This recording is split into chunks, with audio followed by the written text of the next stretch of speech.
Hello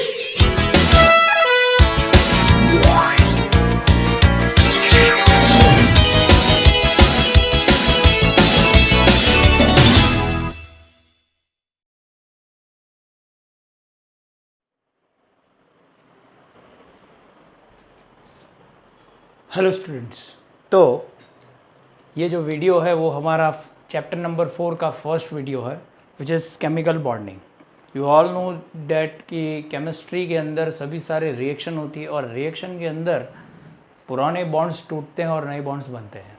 ठीक है, तो इन दिस केमिस्ट्री हमें कोई भी एटम हो या मॉलिक्यूल हो, वो किस बॉन्ड से, किस फोर्स से, किस बॉन्ड से जुड़ा हुआ है उसके बारे में पता होना चाहिए। मतलब कि उसके अंदर क्या केमिस्ट्री है, ठीक है, उसके बारे में ये जो पूरी इन्फॉर्मेशन है, ठीक है, वो हमें इस चैप्टर के अंदर मिलेगी। क्योंकि केमिकल बॉन्डिंग जो है बहुत ही इंपॉर्टेंट चैप्टर आप बोल सकते हो। 12th के अंदर भी आपको जो इसकी बेसिक्स है वो बहुत ही काम आएगी। ठीक है, बहुत सारी चीज़ ऐसी हैं। तो पहली चीज़ आती है कि केमिकल बॉन्डिंग जो है वो चैप्टर के अंदर बेसिक कहाँ से स्टार्ट करें। मतलब कि आज जो हम देखने वाले हैं, this is an introduction video. Okay, कि यहाँ पे हम देखेंगे कि कौन से क्वेश्चन अराइज होते हैं। यू ऑल नो कि नहीं नो, आपको मालूम होगा या नहीं होगा, बट आपने जो अभी तक एटम्स देखे हैं, देर आर 118 एलिमेंट्स। हमने चैप्टर नंबर 3 में पढ़ा कि देर आर 118 एलिमेंट्स। ओके, और सभी जो एलिमेंट्स हैं उसकी सभी की प्रॉपर्टी कैसे चेंज है, मतलब कि डिफरेंट प्रॉपर्टीज है। There are numbers different properties of all elements.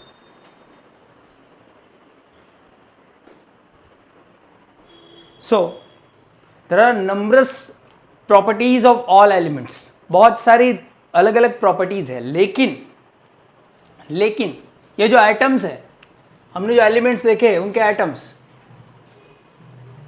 Most of the atoms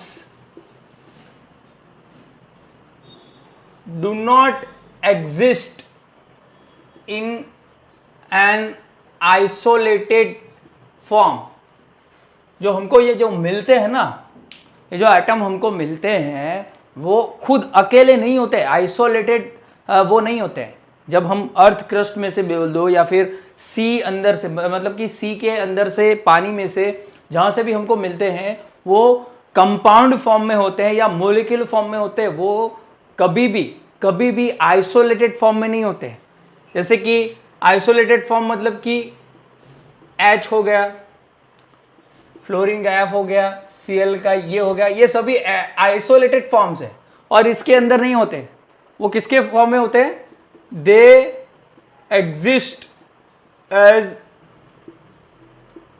exist in a molecular form. वो कैसे फॉर्म में होते हैं? मोलेक्युलर फॉर्म में होते हैं। ठीक है, जैसे कि यहाँ पे मैं H2 ले लूँ, इसका मतलब ऐसे होंगे, एक H और एक H ऐसे जुड़ा होगा। ठीक है, फिर मैं यहाँ पे HF ले लूँ तो एक हाइड्रोजन और एक फ्लोरीन ऐसे जुड़ा होगा। ठीक है, एक क्लोरीन Cl2 ले लूँ तो एक Cl और एक Cl ऐसे जुड़ा होगा। ठीक है, तो ये सभी जो एटम्स हैं वो एज अ मोलिक्यूल एग्जिस्ट करते हैं। ठीक है, एज अ मोलिक्यूल एग्जिस्ट करते हैं। तो पहला क्वेश्चन जो है वो हमारा ये आना चाहिए कि why atoms exist in a molecular form. हमारा क्वेश्चन ये आना चाहिए कि ये लोग आइसोलेटेड फॉर्म में क्यों नहीं एग्जिस्ट करते, why they exist in a molecular form. First question हमारा ये आना चाहिए। ठीक है, अब लेकिन मैंने यहां पे बोला कि बहुत सारे, most of the elements are exist in a molecular form, but there are other elements. यहां पे मैं लिख लेता हूं, there are other elements which exist in an होगा सर, isolated form। वो क्या होंगे, आइसोलेटेड फॉर्म के अंदर एग्जिस्ट होंगे। कौन से, विच इज नोबल गैसेस और you can say inert gases, which is group 18 elements, helium, argon, krypton, जेडॉन, रेडॉन, यहाँ पे नियॉन भूल गया मैं, चलो यहाँ पे लिख लेता हूँ, हीलियम, नियॉन, आर्गॉन, क्रिप्टॉन, जेडॉन, रेडॉन एंड ऑर्गेनिसॉन। ओके, ये जो ग्रुप 18 के एलिमेंट है, they exist in an isolated form. वो लोग ऐसे एग्जिस्ट नहीं करते हैं, ठीक है। H2 यहाँ पे Cl2 कर रहा है, वैसे यहाँ पे अगर मानो कि ये ऑक्सीजन ऐसे नहीं होगा, ऑक्सीजन कैसे होगा, O2 फॉर्म में होगा, ठीक है, O2 फॉर्म में होगा ऐसे। ओके, देखा होगा आपने जूनियर क्लासेस में अभी तक कि एयर के अंदर से अगर आप ऑक्सीजन निकाल रहे हो तो O2 ऐसे लिखा होगा, या फिर नाइट्रोजन N2 के फॉर्म में होगा, तो वो एज अ मोलिक्यूल एग्जिस्ट करते हैं। But these elements which are noble gases, they exist in an isolated form. ये लोग अकेले ही एग्जिस्ट करते हैं। तो यहाँ पे जो क्वेश्चन था, why atoms exist in a molecular form, तो वो क्वेश्चन थोड़ा सा चेंज वापस से हो जाएगा। क्यों? क्योंकि ये लोग आइसोलेटेड फॉर्म में एग्जिस्ट करते हैं ना। तो why atoms, some of atoms exist in an molecular form and some of in an isolated form,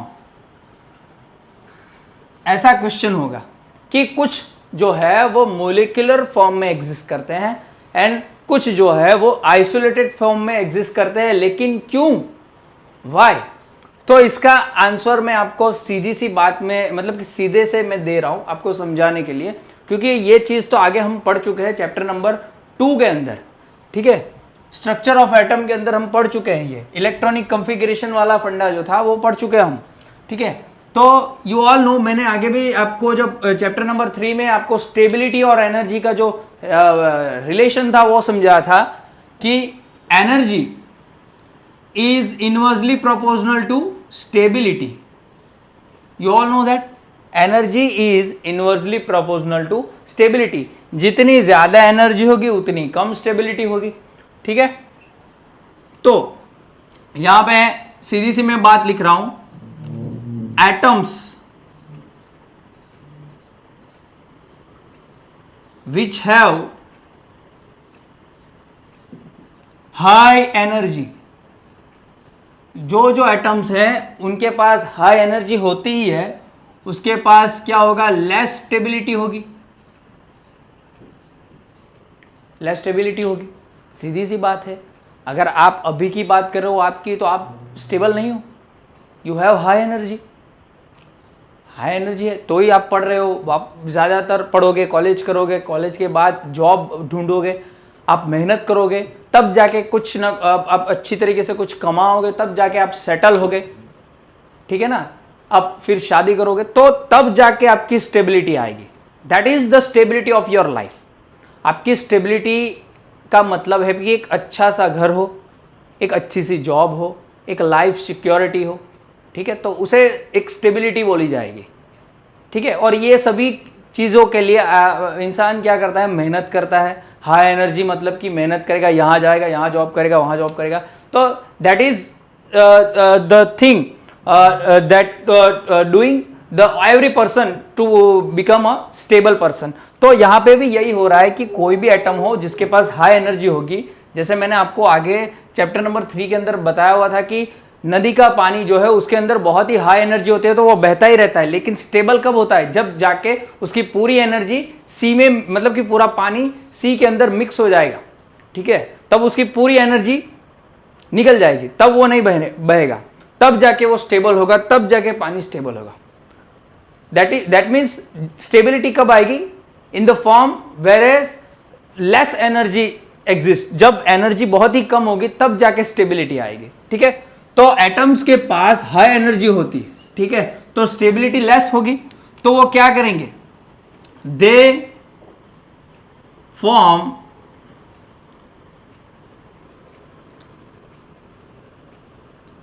bonds to become molecules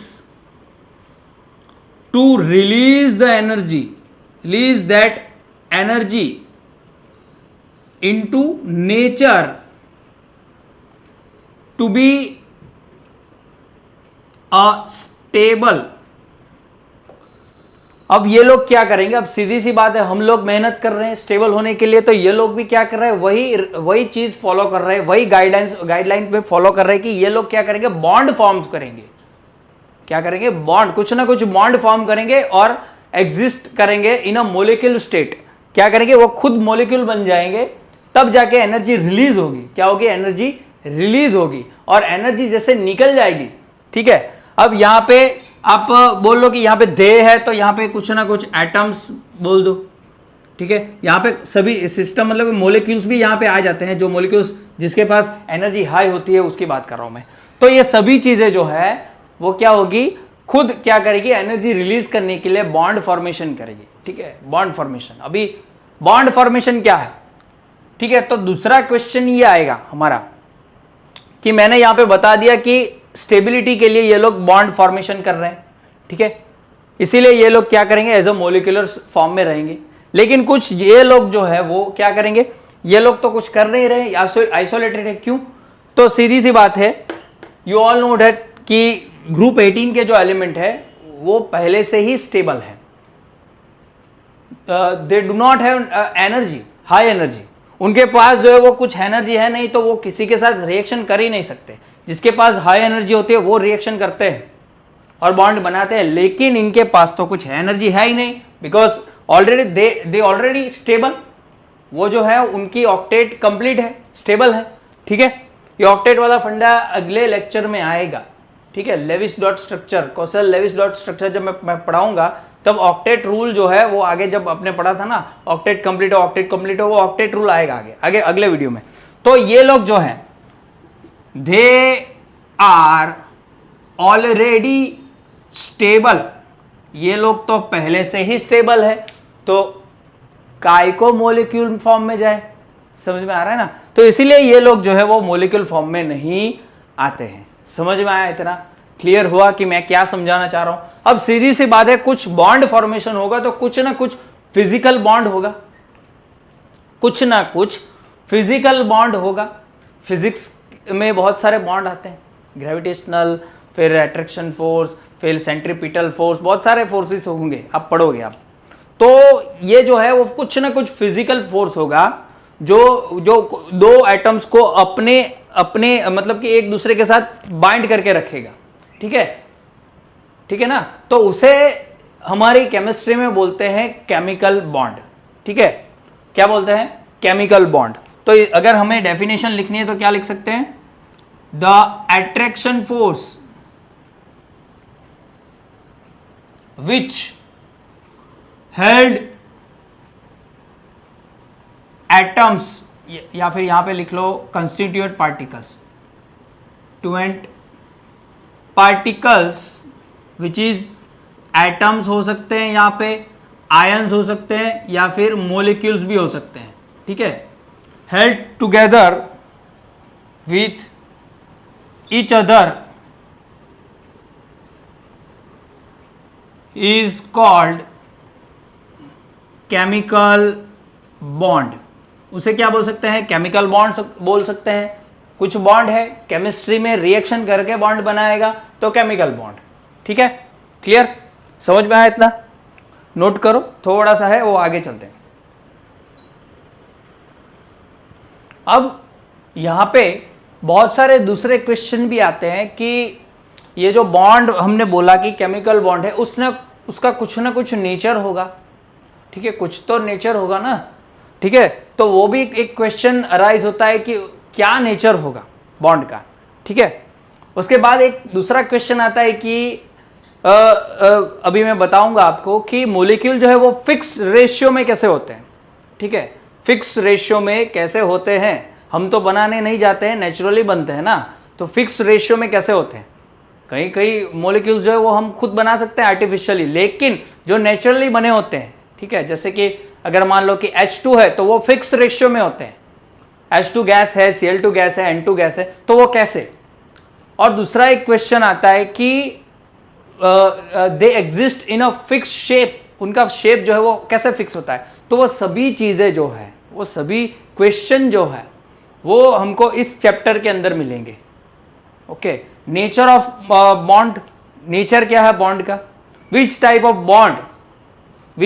bond exist in this molecules, या फिर बोल दो एटम्स, या बोल दो मोलिक्यूल्स बोल दो, या फिर कंपाउंड्स बोल दो, कौन सा जो है वो बॉन्ड है वो हमको पता चलेगा।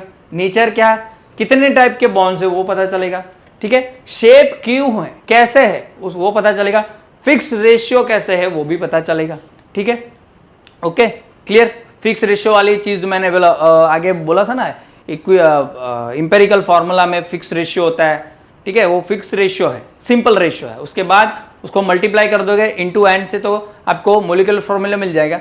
ठीक है, तो वैसे ही क्यों है फिक्स रेशियो वो आपको इसमें समझ में आ जाएगा। ठीक है, इस चैप्टर को आगे जैसे जैसे हम आगे क्लियर आउट करेंगे तो आपको समझ में आ जाएगा। ओके, अब हम देखते हैं कि मोलिक्यूल्स, जो हमने बात की अभी, मोलिक्यूल्स क्या है। तो you all no, group of atoms which combined together by chemical bonding। ठीक है, केमिकल बॉन्डिंग या फिजिकल बॉन्डिंग भी लिख सकते हो, ऐसा कुछ नहीं है। Group of atoms which combined together by chemical bonding, या हेल्ड टुगेदर भी लिख सकते हो, ऐसा कुछ नहीं है। यहाँ पे वहां पे लिखा होना है हेल्ड, ठीक है, तो चलेगा। अब there are number of molecules, कौन कौन से मॉलिक्यूल्स हैं। First which is homo nuclear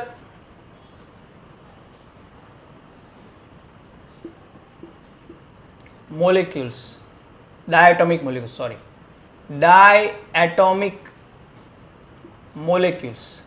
अब ये कौन सा मॉलिक्यूल होते हैं, ये थोड़ा समझना।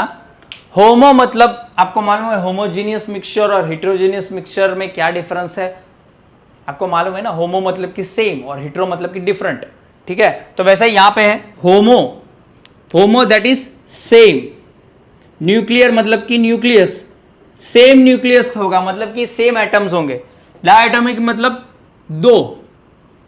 दो एटम्स होंगे यहां पे, और मोलिक्यूल मतलब कि मोलिक्यूल्स। ठीक है, ऐसा मोलिक्यूल होगा जिसके अंदर सेम न्यूक्लियस हो, मतलब कि सेम एटम हो, कितने हो, 2। ठीक है, 2, समझ में आया। जैसे कि एग्जांपल के तौर पे मैं ले लूं H2Cl2 फिर N2O2। ठीक है, तो ये सभी जो है वो क्या है, डायटोमिक है। देखो 2 एटम है H के अंदर, ये H, ये Cl, ये N, ये O, सेम न्यूक्लियस है, सेम एटम है, और डायटोमिक है। तो देखो डायटोमिक है, 2 एटम है ना, तो डायटोमिक, समझ में आया। Homo nuclear diatomic molecules. Okay, फिर उसके बाद आता है हेट्रो न्यूक्लियर डायटोमिक मॉलिक्यूल्स। अब यहां पे जो डिफरेंस होगा वो सिर्फ क्या होगा, एटम्स डिफरेंट होंगे, बाकी सब सेम है। मतलब कि यहां पे 2 एटम, मॉलिक्यूल्स तो मॉलिक्यूल्स। ठीक है, न्यूक्लियस सिर्फ क्या होंगे, डिफरेंट होंगे, मतलब कि यहां पे डिफरेंट न्यूक्लियस होंगे। क्या होंगे, different nucleus.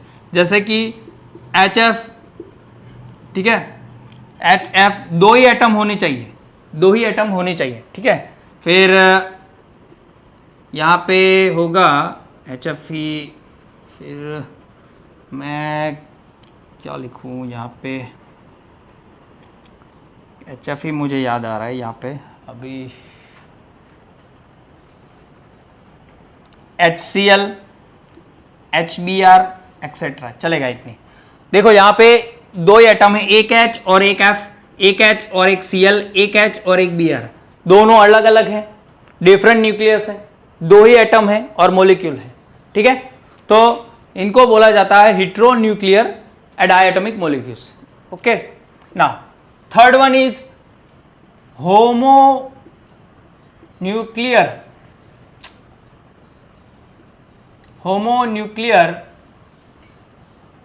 Polyatomic atomic molecules.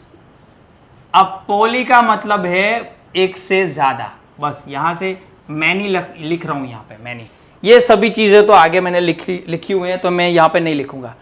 एक से ज्यादा मतलब कि O3 दो नहीं है, इसलिए यहाँ पे दो थे तो डायटोमिक था, लेकिन यहाँ पे पोली है मतलब कि एक दो से ज्यादा, तो O3 भी आता है, ओजोन बोलते हैं उसको, आपको मालूम होगा, ओजोन लेयर आपने पढ़ा होगा, ठीक है। देन S6 सल्फर के 6 एटम्स एक साथ होते हैं, फिर S8, फिर फोस्फोरस के 4, ठीक है। तो ये सभी जो है होमोन्यूक्लियर पॉली एटॉमिक मोलिक्यूल्स है, ठीक है। Now last one is heteronuclear polyatomic molecules. अब इसके बारे में मुझे कुछ लिखने की जरूरत नहीं है, सीधी सी बात आप समझ जाओगे कि न्यूक्लियस डिफरेंट होंगे। जैसे यहाँ पे H2SO4 देखो कितने पॉली एटॉमिक मतलब कि मैनी, एक बहुत दो से ज्यादा होंगे एटम। यहाँ पे देखो कितने हैं, 1 2 3 तीन टाइप के यहाँ पे एटम्स है, लेकिन टोटल आप गिनोगे तो कितने हैं, ये 2 और ये 3 और ये 4, मतलब कि 60, ठीक है। फिर यहाँ पे NaOH ले लो, Na2SO4 ले लो, ठीक है, C6H12O6, तो ये भी आप लिख लो, ग्लूकोज, ठीक है ना। तो ये सभी जो है उसमें एक से ज्यादा, सॉरी, 2 से ज्यादा एटम्स हैं और हिटेरो न्यूक्लियस है, एक मतलब कि अलग अलग एटम्स हैं। यहाँ पे सेम है लेकिन क्या है, एक 2 से ज्यादा है, ठीक है। तो इतने टाइप के मॉलिक्यूल्स होते हैं, ओके। अब हम यहाँ पे ये जो वीडियो है वो इंट्रोडक्शन वाला खत्म हो गया। अब हम अगले वीडियो में कॉसेल लेविस डॉट स्ट्रक्चर के बारे में पढ़ेंगे क्या है ऑक्टेट रूल क्या है उसके बारे में पढ़ेंगे, ओके। तो ये नोट डाउन करो और पढ़ते रहिए। हेलो स्टूडेंट्स, तो लास्ट वीडियो में हमने इंट्रोडक्शन देखा था केमिकल बॉन्डिंग का।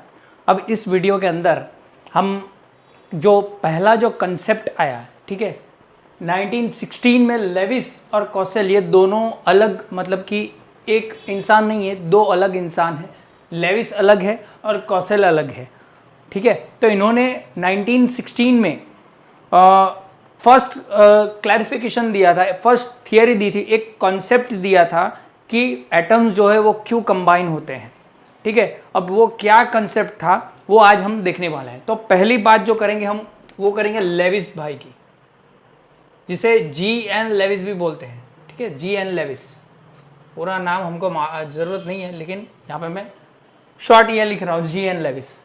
उन्होंने क्या बोला था, मान लो कि यहाँ पे मैं ले रहा हूँ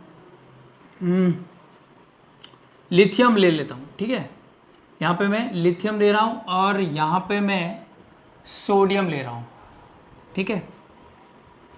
तो यहाँ पे लिथियम का एटॉमिक नंबर है 3 और सोडियम का है 11, ठीक है। और एक मैं ले रहा हूँ यहाँ पे क्लोरीन ले रहा हूँ, ठीक है, क्लोरीन विच इज 17।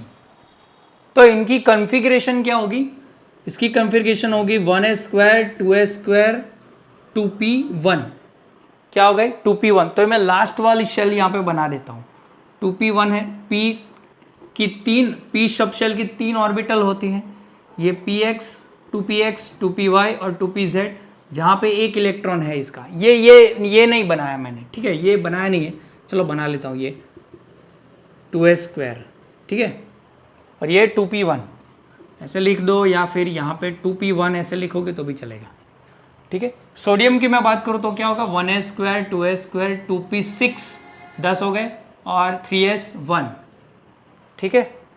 तो यहाँ पे थर्ड बना रहा हूँ मैं 3s1 which is 1 electron. Chlorine में क्या होगा, 1s² 2s² 2p6 3s² 3p5,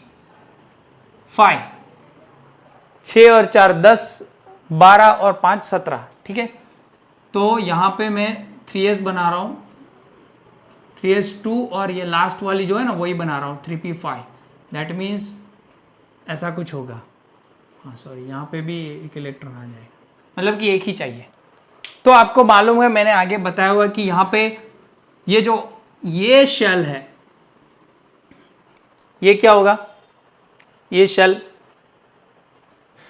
यहाँ पे मैंने गलती कर दी, 2p1 नहीं आएगा यहाँ पे, सॉरी, यहाँ पे 2 तो है ऑलरेडी, यहाँ पे एक ही इलेक्ट्रॉन आएगा, ठीक है। तो ये 2s वाला है, जहाँ पे 2p भी होगा लेकिन है नहीं क्योंकि इलेक्ट्रॉन ही नहीं है, तो फिर क्या, तो इसको हमको मालूम है क्या बोलते हैं, इसको वैलेंस शेल बोलते हैं, या फिर लास्ट शेल, या फिर अल्टीमेट शेल, ठीक है। यहाँ पे कौन सा होगा, 3s वाला, यहाँ पे भी 3p होगा लेकिन इलेक्ट्रॉन है नहीं, तो फिर क्या करेंगे, ठीक है। तो यहाँ पे भी ऐसा होगा, यहाँ पे कौन सा शेल होगा, ये वाला 3s और 3p, ठीक है। तो ये क्या होगा, वैलेंस शेल होगा, ये भी क्या है, वैलेंस शेल है, दिख रहा है आपको। तो लेविस जो है उन्होंने क्या बोला, उन्होंने एक नई टर्म दी जिन्हें बोलते हैं कर्नल, क्या बोलते हैं, kernel, which is nucleus plus inner shell electron,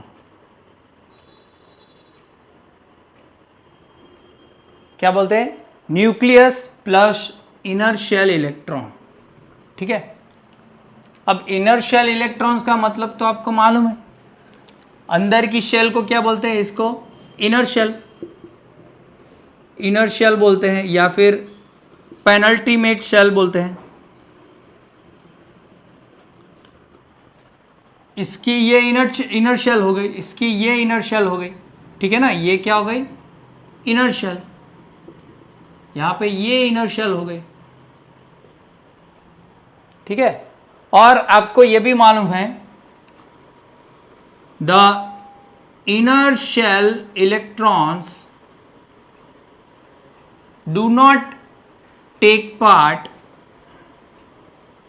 in bonding, bond बनाने के लिए जो टेक पार्ट मतलब कि जो रिएक्शन करती है वो कौन करता है, वैलेंस शेल के इलेक्ट्रॉन ही करते हैं, ये लोग कुछ नहीं करते, ये अंदर ही ऐसे ही बैठे रहते हैं। इवन न्यूक्लियस जो है वो भी टेक पार्ट नहीं करता केमिकल बॉन्डिंग के अंदर, ठीक है। तो इसीलिए इन दोनों को ले लिया एज अ कर्नल। कर्नल को कैसे शो करते हैं, तो कर्नल को ऐसे शो करते हैं, देखो कि यहाँ पे मैं लिथियम बता रहा हूं, तो लिथियम को ऐसे लिखोगे और राउंड के अंदर ऐसे बता दोगे, शो कर दोगे, ठीक है, समझ में आया। अब अगर एक क्यूब बनाओगे आप, ठीक है, अब क्यूब आप बनाओगे, जैसे कि मैं यहाँ पे बना रहा हूँ क्यूब, ठीक है, जैसे कि मैं यहाँ पे बना रहा हूँ,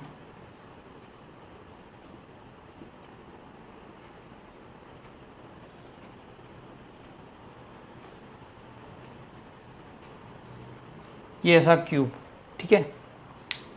तो यहाँ पे मैं लिथियम को रख देता हूँ बीच के अंदर, विच इज कर्नल, इसे क्या बोलते हैं, कर्नल, जिसके अंदर क्या आ गया, न्यूक्लियस और इनर शेल के इलेक्ट्रॉन आ गए, ठीक है।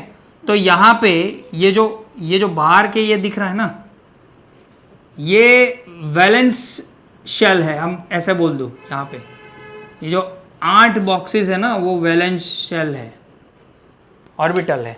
अब लिथियम का तो वैलेंस शेल ये है, तो यहाँ पे कौन सा इलेक्ट्रॉन है, एक ही है, यहाँ पे 2p ऐसे नहीं लिखते हैं, लेकिन मैं लिख रहा हूँ क्योंकि सेकंड शेल के अंदर 2 सब शेल होती है, इसीलिए मैंने ऐसे ही लिखा हुआ है, लेकिन इलेक्ट्रॉन ही नहीं है तो फिर कैसे दिखाएंगे, ठीक है। तो यहाँ पे एक ही है, तो यहाँ पे एक इलेक्ट्रॉन लिथियम का होगा, ठीक है। अगर हम मानो कि क्लोरीन का बनाएं, तो क्लोरीन का क्या होगा, पहले बॉक्स बना लो, से पहले बॉक्स बना लो आप, ठीक है। ये हमारे लेविस भाई ने ये कंसेप्ट दिया था, वो आपको मैं समझा रहा हूँ। 1916 की बात है, जब उन्होंने फर्स्ट मोलिक्यूल क्यों बनते हैं वो समझाने के लिए कंसेप्ट दिया था। अब यहाँ पे कर्नल बना लो क्लोरीन का, जिसमें इनर्ट शेल के इलेक्ट्रॉन और न्यूक्लियस आ जाए। तो अभी यहाँ पे देखो कितने इलेक्ट्रॉन है वैलेंस शेल के, 5 और 2 7, तो यहाँ पे 1 इलेक्ट्रॉन, ये 2, ये 3, ये 4, ये 5, ये 6 और ये 7, ठीक है। 7 इलेक्ट्रॉन हो गए वैलेंस शेल में। तो यहाँ पे देखो आप 1 इलेक्ट्रॉन रिमेनिंग है, क्या है, 1 इलेक्ट्रॉन रिमेनिंग है। यहाँ पे देखो यहाँ पे कितने इलेक्ट्रॉन रिमेनिंग है? अराउंड 7 इलेक्ट्रॉन रिमेनिंग है। आप सीधे ही देख सकते हो ना। मतलब कि ये कंसेप्ट क्या बताता है? बाय दिस कंसेप्ट, या फिर लेविस कंसेप्ट लिख लो, you can calculate which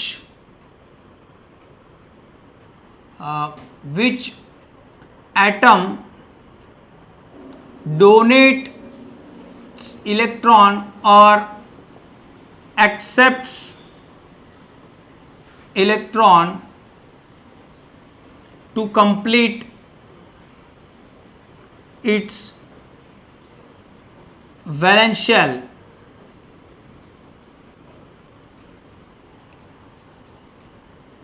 That is 8 electrons. ये जो मैंने कर्नल यहाँ पे लिखा, ये कर्नल है, ठीक है, ये कर्नल है जिसके अंदर न्यूक्लियस और इनर शेल के इलेक्ट्रॉन आ जाते हैं, लेकिन वो कुछ काम नहीं करते। काम कौन करता है बॉन्डिंग में? वैलेंस शेल इलेक्ट्रॉन ही करता है। तो यहाँ पे आप देखो कि एक ही इलेक्ट्रॉन वैलेंस शेल में है, तो इसको कितने चाहिए? 7 चाहिए। तो 7 तो कोई देगा नहीं, उससे अच्छा है कि ये निकाल देंगे। ये निकाल देंगे तो उसकी ऑक्टेट कंप्लीट हो जाएगी। कैसे, वो मैं आगे बताता हूँ, ठीक है। और यहाँ पे देखो, यहाँ पे 7 इलेक्ट्रॉन है, एक ही इलेक्ट्रॉन चाहिए तो वो ले लेगा, ठीक है। तो ये चीज हमें क्या बताती है? By this concept you can calculate which elements accepts electron और डोनेट्स इलेक्ट्रॉन, ठीक है। क्योंकि यहाँ पे पूरे इलेक्ट्रॉन कंप्लीट करने हैं, जिसे ऑक्टेट रूल भी बोलते हैं, सॉरी ऑक्टेट कंप्लीट करना भी बोलते हैं, ठीक है। और ऑक्टेट मतलब कि 8, ठीक है ना। वैसे ही वैलेंस शेल कंप्लीट करना है। समझ में आ गया? ओके। तो यहाँ पे अगर लिखना हो तो लिख सकते हैं कि every atom tries to complete its octet, its valence shell by accepting or donating the electrons, ठीक है। क्या करेंगे? या तो एक्सेप्ट करेंगे या तो फिर डोनेट करेंगे, ठीक है। अगर मान लो कि मैं यहाँ पे एग्जाम्पल ले लूँ, दिख तो रहा है ना? ओके। मैं एक एग्जाम्पल यहाँ पे ले रहा हूँ कि सोडियम है, ठीक है। सोडियम का एटॉमिक नंबर है 11, तो उसकी इलेक्ट्रॉनिक कॉन्फ़िगरेशन होगी 281, ठीक है। तब ये देखो, ये इसको कितने इलेक्ट्रॉन चाहिए? 7 इलेक्ट्रॉन चाहिए, उससे अच्छा एक दे देंगे। तो -1 इलेक्ट्रॉन, एक इलेक्ट्रॉन उसने छोड़ दिया, तो Na+ हो गया, इलेक्ट्रॉन बन गया, ठीक है। तभी इसके क्या हो गया? 28 हो गया। क्या हो गया? 28। अब अगर मान लो कि यहाँ पे क्लोरीन है, तो क्लोरीन क्या करेगा? विच इज 287, ये इलेक्ट्रॉन एक्सेप्ट कर लेगा, तो क्लोरीन माइनस बन जाएगा, 288 बन जाएगा, ठीक है। तो ये एक इलेक्ट्रॉन क्या करेगा? एक्सेप्ट किया इसने, ठीक है। ऐसे यहाँ पे लिखा है, तो फिर यहाँ पे मत लिखो। क्लियर? समझ में आया? तो इसने क्या किया? सोडियम ने, इसने क्या किया? इसने डोनेट किया स्टेबल ऑक्टेट कंप्लीट करने के लिए, और इसने क्या किया? एक्सेप्ट किया इसको कंप्लीट करने के लिए by completing for completing the valence shell. VS लिख रहा हूं शॉर्ट फॉर्म में, ठीक है। इसने भी डोनेट किया फॉर कंप्लीटिंग वैलेंस शेल। इतना समझ में आया? ओके। हमारे जो लेविस थे, जीएन लेविस, उसने ये बोला था कि कोई जो एलिमेंट होंगे, ठीक है, वो लोग क्या करेंगे? एक्सेप्ट करेंगे। कोई एलिमेंट होंगे वो डोनेट करेंगे। इतना क्लियर हुआ? समझ में आया इतना? ओके। तो नोट करो, फिर आगे चलते हैं। अब हमारे जो लेविस थे, उन्होंने ये बोल दिया था कि सम एलिमेंट्स क्या करेंगे? जो मैंने आगे बोला, एक्सेप्ट करेंगे, accept electrons to complete their octet, या वैलेंस शेल बोल दो।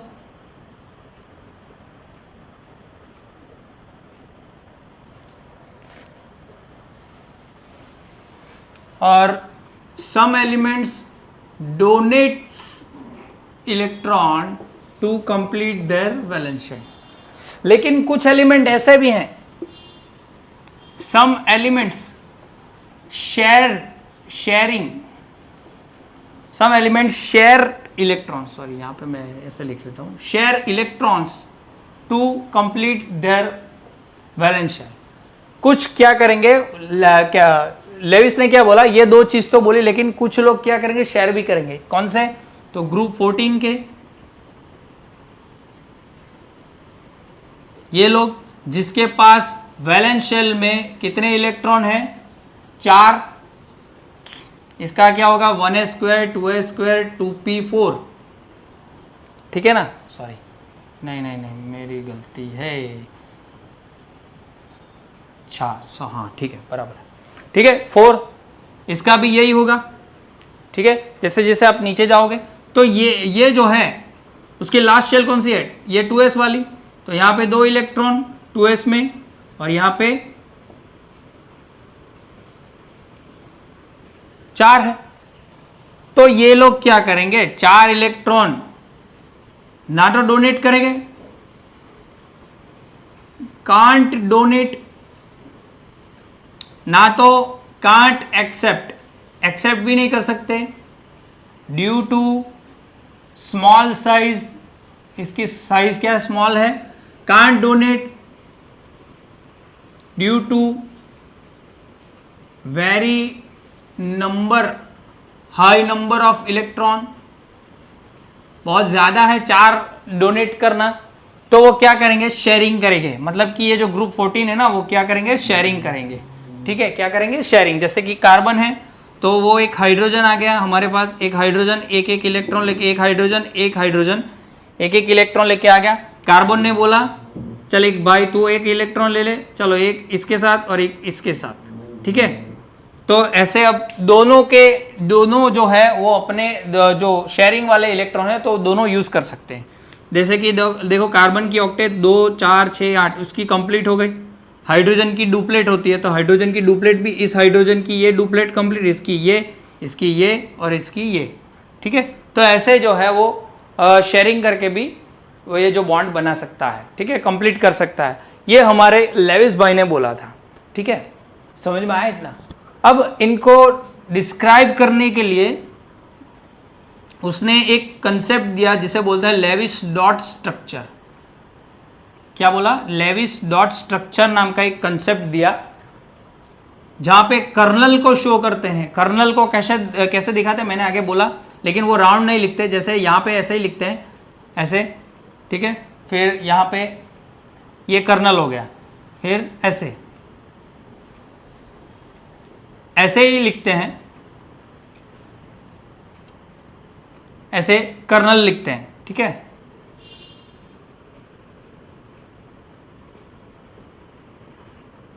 ऐसे कर्नल ऐसे लिखा जाता है। तो स्ट्रक्चर कैसे शो होता है तो मैं आपको बताता हूं कैसे होता है।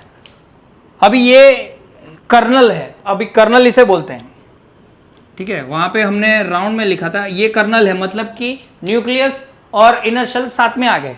तो हमको सिर्फ क्या करना है, वैलेंस शेल बताने हैं। तो कैसे बताएंगे, वैलेंस शेल कितने हैं इलेक्ट्रॉन वो डॉट से बताएंगे। अभी हाइड्रोजन के वैलेंस शेल में एक ही इलेक्ट्रॉन है तो हम ऐसे ही बताएंगे, ठीक है। हीलियम के अंदर 2 है तो ऐसे बताएंगे, लिथियम के अंदर 3 है तो ऐसे बताएंगे, इसके अंदर लिथियम के अंदर भी एक ही होगा, ठीक है, वैलेंस शेल में एक ही होगा, ठीक है।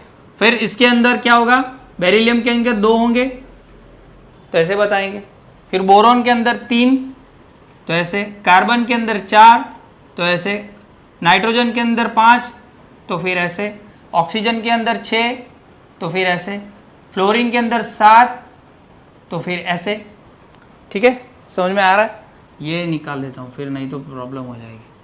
ऐसे डॉट स्ट्रक्चर बनाएंगे। जितने ये जो है वो वैलेंस इलेक्ट्रॉन है, वैलेंस शेल इलेक्ट्रॉन जितने भी होंगे वो ऐसे दिखाएंगे, ठीक है। ज़्यादा से ज़्यादा 8 होते हैं तो 8 तो तभी बॉन्ड बनाएंगे तभी कंप्लीट होंगे ना, इसीलिए कॉम्बिनेशन करेंगे एज अ मोलिक्यूल फॉर्म। उसको ही समझाने के लिए तो ये थियरी दी थी पहले 1960 में, ठीक है। आगे आप जैसे जैसे जाओगे तब उसके स्ट्रक्चर ऐसे बना, सोडियम है तो सोडियम में 1 आएगा क्योंकि इसी ग्रुप का है ना। फिर यहाँ पे क्या आएगा, मैग्नीशियम, तो मैग्नीशियम में क्या आएंगे, 2 आएंगे, ठीक है। वैसे ही होता रहेगा। तो वैलेंस शेल में जो भी इलेक्ट्रॉन होंगे वो यहाँ पे दिखाएंगे एज अ डॉट, इसे बोलते हैं लेविस डॉट स्ट्रक्चर। क्या बोलते हैं, लेविस डॉट स्ट्रक्चर, ठीक है। इतना क्लियर हुआ, नोट करो। तो अब हमारे कौशल नाम के दूसरे साइंटिस्ट हैं, ठीक है, कौशल, उसकी बात करते हैं। लेविस ने बोल दिया कि ऐसा डॉट स्ट्रक्चर बता दिया कि सोडियम जो है उसकी वैलेंसी एक डॉट मतलब कि 1 है, ठीक है। फिर हमने वैसे ही पोटेशियम की 1, कार्बन की 4, ठीक है, फिर ऑक्सीजन की 6, ठीक है। तो ऐसे डॉट स्ट्रक्चर बता के उसने बोल दिया अभी ये इसका मतलब क्या है, वैलेंसी है। इसका मतलब क्या है, there are 4 valency of carbon, यहाँ पे कितनी है 6 वैलेंसी ऑफ ऑक्सीजन, यहाँ पे 1 valency of potassium, here 1 valency of sodium. इसका मतलब ऐसा ही होता है। किसने बोला, ये लेविस ने बोला, हमारे लेविस जो थे उन्होंने बोला था, ठीक है। समझ में आया, ये तो अभी समझ में आ गया। अभी कौशल ने क्या बोला था, ठीक है, कौशल ने क्या बोला था। और लेविस ने दूसरी चीज क्या बोली थी कि या तो फिर सम एलिमेंट्स क्या कर सकते हैं, डोनेट कर सकते हैं इलेक्ट्रॉन्स, सम क्या करेंगे, सम ऑफ एलिमेंट्स एक्सेप्ट करेंगे इलेक्ट्रॉन्स, और सम क्या करेंगे, सम ऑफ एलिमेंट्स शेयर करेंगे इलेक्ट्रॉन्स। क्या करेंगे, शेयर करेंगे। ये 3 चीजें बोली थी to complete their valence shell, ठीक है। अब कौशल ने क्या बोला, वैसे ही उन्होंने बोला था। आपको मालूम है noble gas helium, neon, argon, krypton, xenon, radon, oganesson, ठीक है। उनकी सभी की आप इलेक्ट्रॉनिक कॉन्फ़िगरेशन देखोगे तो सभी क्या होगी, उनकी कंप्लीट इलेक्ट्रॉनिक कॉन्फ़िगरेशन है। कैसी है, कंप्लीट इलेक्ट्रॉनिक कॉन्फ़िगरेशन है, ठीक है, इलेक्ट्रॉनिक कॉन्फ़िगरेशन। और ये लोग जो बता रहे हैं ना, वो सिंपली चीज जो है वो इलेक्ट्रॉनिक कॉन्फ़िगरेशन के बेस पे ही पूरा कंसेप्ट इन्होंने बताया था, ठीक है। तो ये जो है, ये नोबल गैसेस वो क्यों एज अ मोलिक्यूल एग्जिस्ट नहीं करती, वो भी मैंने अगले वीडियो में बताया था कि वो लोग जो है वो ऑलरेडी स्टेबल है। क्या है, ऑलरेडी स्टेबल है।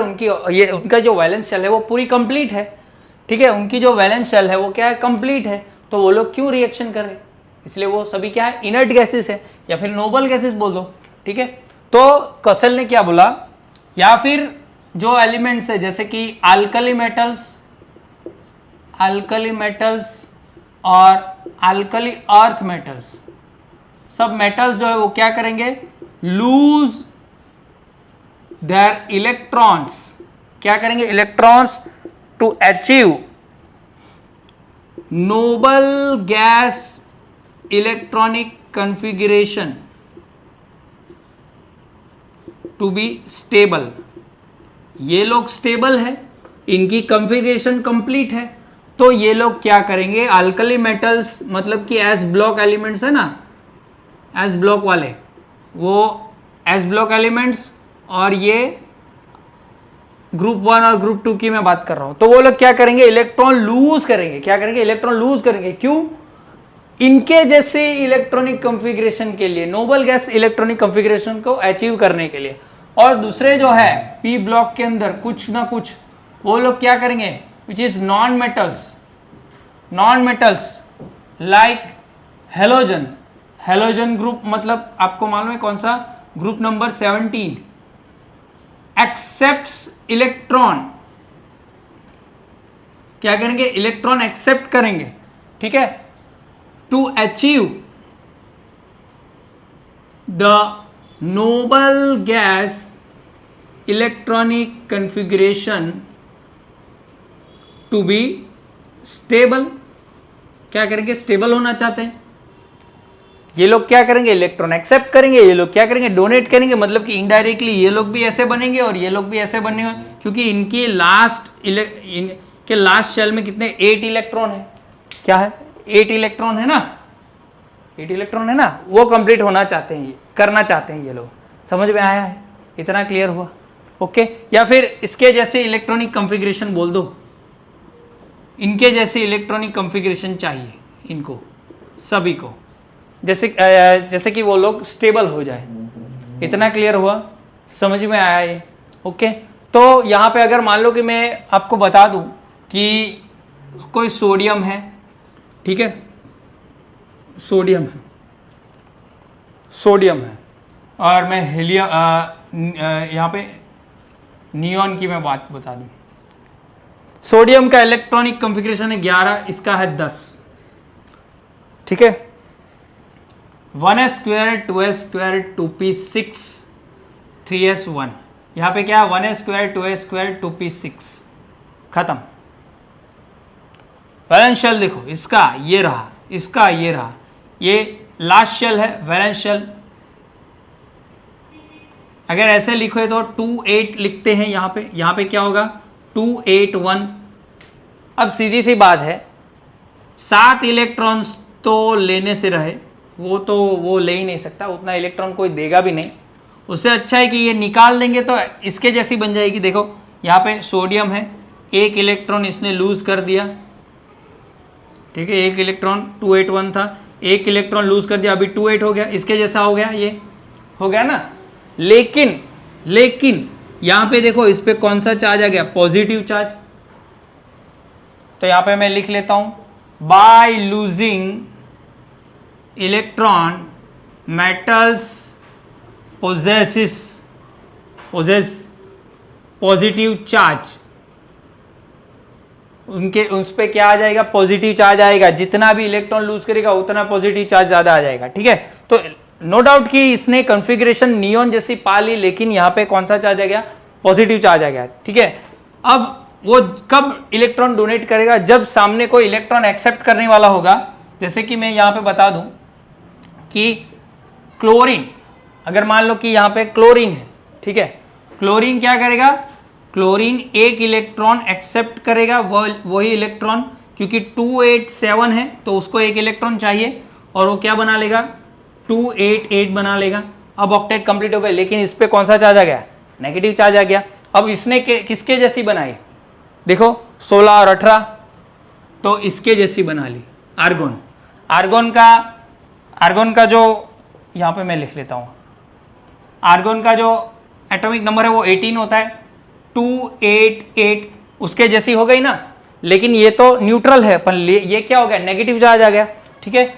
तो यहाँ पे मैं लिख लेता हूँ, by accepting electrons non metals possess negative charge. अब उस पे क्या आ गया, नेगेटिव चार्ज आ गया।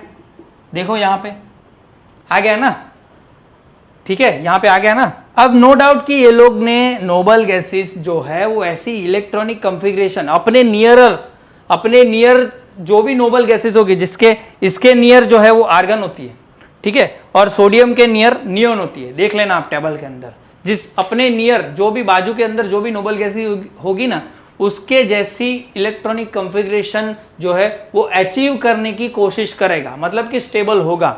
लेकिन अचीव करने में क्या हो गया, ये इस पे पॉजिटिव चार्ज आ गया, ये क्या आ गया, नेगेटिव चार्ज, ठीक है, क्या आ गया, नेगेटिव चार्ज। और इनको क्या बोला, इनको ये जो हमारे कौशल है ना, इसने बोला इलेक्ट्रोवैलेंसी बोला। इसने क्या बोला, इलेक्ट्रोवैलेंसी बोला। इसका नाम हमारे कौशल ने क्या दिया, इलेक्ट्रोवैलेंसी, ठीक है। अब लेविस ने क्या बोला था, यहाँ पे वैलेंसी बोला था, ना, ये वैलेंसी हो गई सोडियम की, यहाँ पे एक वैलेंसी। और यहाँ पे क्लोरीन की अगर मैं मानूं तो क्लोरीन की भी वैलेंसी आ जाएगी।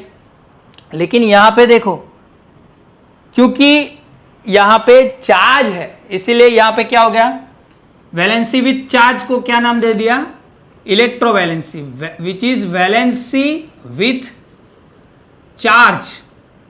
तो कौशल के हिसाब से यहाँ पे सोडियम जो कभी अपनी ऑक्टेट कंप्लीट कर दिया, उसकी क्या होगी वैलेंसी, क्या होगी, इलेक्ट्रोवैलेंसी +1 होगी। हमने जो ऑक्सीडेशन स्टेट हमने आगे पढ़ा हुआ था ना कि वैलेंसी और ऑक्सीडेशन स्टेट में क्या डिफरेंस है, ठीक है, तब आप देखोगे कि ऑक्सीडेशन स्टेट के अंदर जो एक से ज्यादा एलिमेंट शो करते हैं ऑक्सीडेशन स्टेट, ठीक है, उसमें चार्ज आता है या तो फिर पॉजिटिव या तो फिर नेगेटिव, लेकिन वैलेंसी के अंदर ऐसा नहीं होता, ठीक है, समझ में आया? क्योंकि अभी इसके पास अभी सीधी सी बात है 1916 की बात है, तो उसको भी भाई कुछ ज्यादा डिटेल में अच्छा मतलब कि समझ में नहीं आया होगा, इसलिए उसने वैलेंसी बोला था, लेकिन इसने बोला था इलेक्ट्रोवैलेंसी है, that is here the charge is +1 and here the charge is -1, ठीक है। अब सीधी सी बात है, यहां पे मैं लिख रहा हूं यहां पे because of positive and negative charge. अब यहां पे देखो पॉजिटिव एंड नेगेटिव चार्ज है of Na+ and Cl-, they are attracted to each other. अब ऑपोजिट चार्ज होगा तो एक दूसरे के साथ क्या करेंगे, अट्रैक्ट करेंगे bye strong electrostatic force of attraction and held together by electrovalent bond और उसे आयनिक बॉन्ड भी बोलते हैं। क्या बोलते हैं? Ionic bond, which is also called as ionic bond. क्या बोलते हैं उसको? आयनिक बॉन्ड भी बोलते हैं। समझ में आया? ठीक है, तो यहां पे क्या होगा, यही चीज, यही एग्जांपल आपने 10th स्टैंडर्ड में पढ़ा होगा मेटल्स एंड नॉन मेटल्स के अंदर, चैप्टर नंबर 3, ठीक है। तो यही एग्जांपल दिया हुआ है उसमें। और अब क्या होगा, Na+ और Cl- जो कि एक कैटायन और एक एनायन है, यहां पे ये पॉजिटिव है तो ये उसको कैटायन बोलेंगे और ये नेगेटिव है तो उसको एनायन बोलेंगे, ठीक है। तो अभी क्या होगा, ये Na+ और Cl- एक दूसरे से अट्रैक्ट होके NaCl के फॉर्म में क्या होंगे, एज अ मोलिक्यूल फॉर्म में क्या होंगे, मोलिक्यूल फॉर्म में या फिर कंपाउंड फॉर्म बोल दो, दोनों चीज मोलिक्यूल फॉर्म में एग्जिस्ट करेंगे, ठीक है। ऐसा ये भाई कौशल ने बोला कि इसी वजह से आयनिक बॉन्ड, मतलब कि आयनिक बॉन्ड से कंपाउंड मोलिक्यूल बनते हैं, ठीक है। वही चीज आप 10th में भी पढ़ते हो, आपने ये कौशल वाला कॉन्सेप्ट ही पढ़ा हुआ है, ठीक है। तो ये स्ट्रॉन्ग, यहां पे इनके बीच जो होगा वो strong electrostatic force of attraction होगा, मतलब कि आयनिक बॉन्ड होगा, ठीक है। यहां पे मैं ऐसा लिख लेता हूं NaCl, ठीक है। तो इनके बीच जो बॉन्ड होगा वो कौन सा होगा, आयनिक बॉन्ड होगा, ठीक है। कौन सा बॉन्ड? आयनिक बॉन्ड, ठीक है। समझ में आया? और एक और बात बोली यहां पे, this concept is applicable only for ionic compounds। ये जो कंसेप्ट है वो ओनली किसके लिए है? आयनिक कंपाउंड्स के लिए है, ठीक है। किनके लिए है? आयनिक कंपाउंड्स के लिए, क्योंकि कौशल भाई ने शेयरिंग के लिए कुछ बोला नहीं था, ठीक है। और इसे ही बोलते हैं ऑक्टेट रूल। क्या बोलते हैं? ऑक्टेट रूल इसे ही बोलते हैं, ठीक है। चलो ये पूरा ये नोट डाउन कर लो, उसके बाद लिखवा देता हूं एक ऑक्टेट रूल वाला फंडा, और इसे ही बोलते हैं ऑक्टेट रूल, ठीक है। और इन दोनों के मतलब कि कंसेप्ट को यूज करके ऑक्टेट रूल नाम का एक रूल आया था, जो बताता है कि जो भी एलिमेंट होते हैं, ठीक है, वो अपनी वैलेंस शेल के इलेक्ट्रॉन, मतलब कि 8 इलेक्ट्रॉन कंप्लीट करना चाहते हैं बाय एक्सेप्टिंग, बाय डोनेटिंग और बाय शेयरिंग ऑफ इलेक्ट्रॉन, ठीक है, उसे ही ऑक्टेट रूल बोलते हैं। लेकिन ये भाई ने बोला था कि मेरा ही कॉन्सेप्ट जो है वो आयनिक कंपाउंड्स पे ही लगेगा, शेयरिंग वाले कॉन्सेप्ट इस पे मतलब कि ये नहीं लगेगा, ठीक है। क्यों नहीं लगेगा? क्योंकि इसने बोला ही नहीं था कि शेयरिंग इलेक्ट्रॉन कर सकते हैं, वो तो फिर हमने कहाँ देखा, लेविस ने बोला था ना, ठीक है। समझ में आया? तो इतना नोट करो, इसके बाद ऑक्टेट रूल थोड़ा देख लेते हैं। तो इन दोनों के कंसेप्ट को यूज करके जो रूल आया उसे बोलते हैं ऑक्टेट रूल, ठीक है। ऑक्टेट मतलब कि यहां पे 8,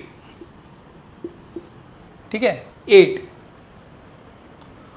क्या बोला? एवरी एलिमेंट्स या फिर atom tries to complete its valence shell by 8 electrons